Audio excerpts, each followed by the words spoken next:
ഇന്നത്തേത് ഒരു പണിയുമില്ലാത്ത ദിവസം നല്ലോണം പണിയെടുത്ത് ഒരു ചിക്കൻ തോരൻ ഉണ്ടാക്കിയ കഥയാണ്. കുറച്ചധികം നാളുകൾക്ക് ശേഷം ഇന്ന് ചിന്നുവിന് എന്തെങ്കിലും വ്യത്യസ്തമായിട്ട് ഉണ്ടാക്കി കൊടുക്കണമെന്ന നിശ്ചയത്തോടെയാണ് രാവിലെ എഴുന്നേറ്റത്. അല്ല, ചിന്നു എന്നെ എഴുന്നേൽപ്പിച്ചത്. സത്യം പറഞ്ഞാൽ ഞങ്ങൾ രണ്ടാൾക്കും ഇന്ന് പ്രത്യേകിച്ച് പണിയൊന്നുമില്ല. പക്ഷേ ഈ ചിക്കൻ തോരന്റെ മറവിൽ വേണം ചിന്നുവിനെ കൊണ്ട് ഇന്ന് അല്പം വീട്ടുപണികൾ എടുപ്പിക്കാൻ. അങ്ങനെ നട്ടുച്ചയ്ക്ക് എഴുന്നേറ്റ് കാലാവസ്ഥ നിരീക്ഷണവും കഴിഞ്ഞ് നേരെ പല്ല് തേപ്പായി. പിന്നെ ദേ ഈ ചങ്ങായി ഉണ്ടല്ലോ, ആൽപ്സിന്റെ റോസ്മേരി വാട്ടർ.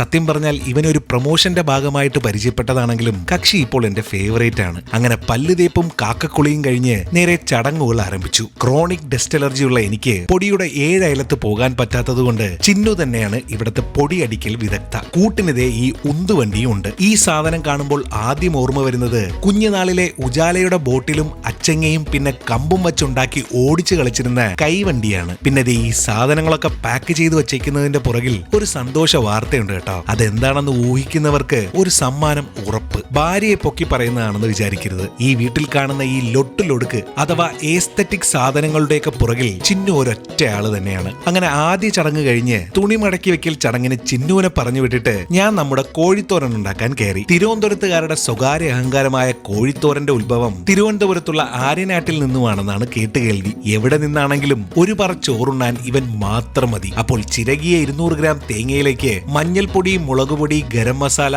ജീരകം, കറിവേപ്പില, ഉപ്പ് എന്നിവയിട്ട് നല്ലോണം ഒന്ന് മിക്സ് ചെയ്ത് മാറ്റിവെക്കാം. ഗ്യാസ് ഓണാക്കി മൺചട്ടി വെച്ച് ചൂടാക്കി എണ്ണ ഒഴിച്ച് അതിലേക്ക് കടുക്, ജിഞ്ചർ ഗാർലിക് പേസ്റ്റ്, കറിവേപ്പില, വറ്റൽ മുളക് എന്നിവയിട്ടൊന്ന് മൂപ്പിച്ചിട്ട് അതിലേക്ക് ഒരു 200 ഗ്രാം ചെറിയുള്ളിയിട്ട് വഴറ്റിയിട്ട് അതിലേക്ക് വൃത്തിയാക്കി വെച്ചിരിക്കുന്ന ചെറിയ കഷ്ണങ്ങളായി മുറിച്ച ചിക്കനും കൂടെ അല്പം ഉപ്പും ഇട്ടുകൊടുത്ത് മൂടി വെച്ച് വേവിക്കാം. ചിക്കനിലെ വെള്ളം ഇതുപോലെ ഇറങ്ങാൻ തുടങ്ങുന്ന സമയം മൂടി തുറന്ന് മഞ്ഞൾപ്പൊടി, മുളകുപൊടി, മല്ലിപ്പൊടി, കുരുമുളക് പൊടി, ഗരം മസാല എന്നിവ ഇട്ടുകൊടുത്ത് നന്നായിട്ട് വഴറ്റിയെടുക്കുക. ഏകദേശം ഈ ഒരു പരുവമാകുമ്പോൾ നേരത്തെ മാറ്റി വെച്ചിരുന്ന തേങ്ങാക്കൂട്ട് ഇതിലേക്ക് ഇട്ടുകൊടുത്ത് പച്ചമണം മാറുന്നതുവരെ ഇളക്കി അല്പം വെളിച്ചെണ്ണയും കറിവേപ്പിലയും കൂടെ ഇട്ടുകൊടുത്താൽ നമ്മുടെ ആര്യനാട് കോഴിത്തോരൻ റെഡി. മണമടിച്ചിട്ടാണോ എന്നറിയില്ല, കൃത്യസമയത്ത് തന്നെ കണ്ടം പൂച്ചയും ഇങ്ങെത്തി. പിന്നെ ഒട്ടും വെച്ച് താമസിപ്പിക്കാതെ ചോറും തോരനും വിളമ്പി നേരെ ടിവിയുടെ മുന്നിലേക്ക്. ചോറ്, കോഴിത്തോരൻ, പാണ്ടിപ്പട. ആഹാ, അന്തസ്. ഊണ് കഴിഞ്ഞാൽ പിന്നെ ഒരു കഥ. അത് നിർബന്ധ. എനിക്കല്ല, ചിന്നുവിന്.